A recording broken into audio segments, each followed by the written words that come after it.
An early morning shooting in Flint leaves one man dead. That's what's headlining our homepage, mynbcnews.com, and this is today's Workplace Webcast. I'm Jared Smith. A call came into Flint Dispatch at around 7:20 a.m. this morning, and crews were on the scene quickly to find two people slumped over in a dark blue Chrysler 300. Ambulances arrived on the scene first and pronounced one of the victims dead on site, while the other was rushed to the hospital where he underwent surgery. His current condition is unknown. Police told NBC 25 that no suspects have been reported and no further information released about the victims. Stay with us on mynbcnews.com for updates throughout the day.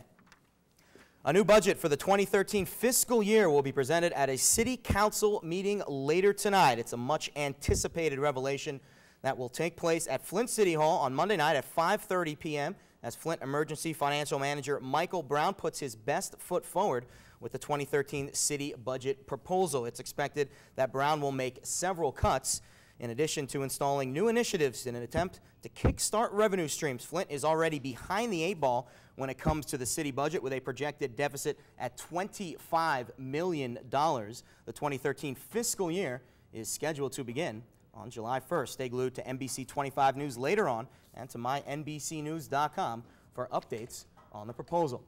Details continue to pour in from the amazing rescue scene at the retirement community fire on Sunday. Witnesses say the scene was like a movie script as civilians and onlookers raced into the Rosehaven Manor retirement community to save elderly victims. A lot of people didn't want to come out. They didn't know what was even happening. We had to persuade people, carry people, hold people, bring pets out for them. I got 6 people out myself, so, well, it was a grace of God I got 6 people out. Fire officials say the difficult part was quickly moving them to safety because people wanted to grab their animals' clothes and phones to call loved ones. It is being reported on Monday that the American Red Cross has spearheaded efforts to provide shelter for the elderly victims. The next step for Michigan investigators is to excavate the scene for clues on the origin of the fire. And of course, we will share any updates on our homepage when they become available. According to a recent government assessment, drivers in Genesee County might be better off taking the road less traveled. The County Planning Commission just wrapped up evaluating 2,722 miles of asphalt and concrete across the region, and the results were not encouraging. The report stated that 41% of roads were in poor condition, needing major reconstruction, and 45% were rated in fair condition, meaning they just need preventative maintenance. Only 14% of roads were graded in good condition.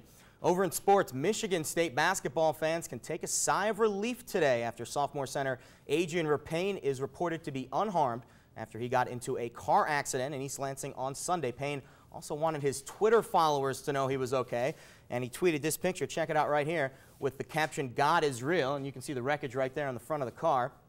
And he also tweeted, "God bless me, I was in a car accident on the highway." The Dayton, Ohio native averaged 7 points and 4 rebounds per game last season.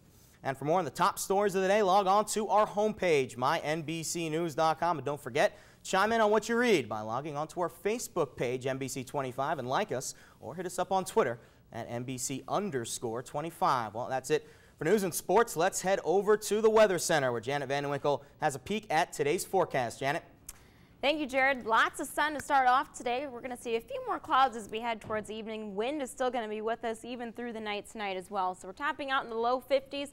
By 6 p.m., we're still there in the low 50s. By 9 p.m., back in the mid 40s. We'll reach lows tonight in the 30s. So be sure to bundle up, especially tomorrow morning. Of course, the wind's still going to stick with us even through Tuesday night.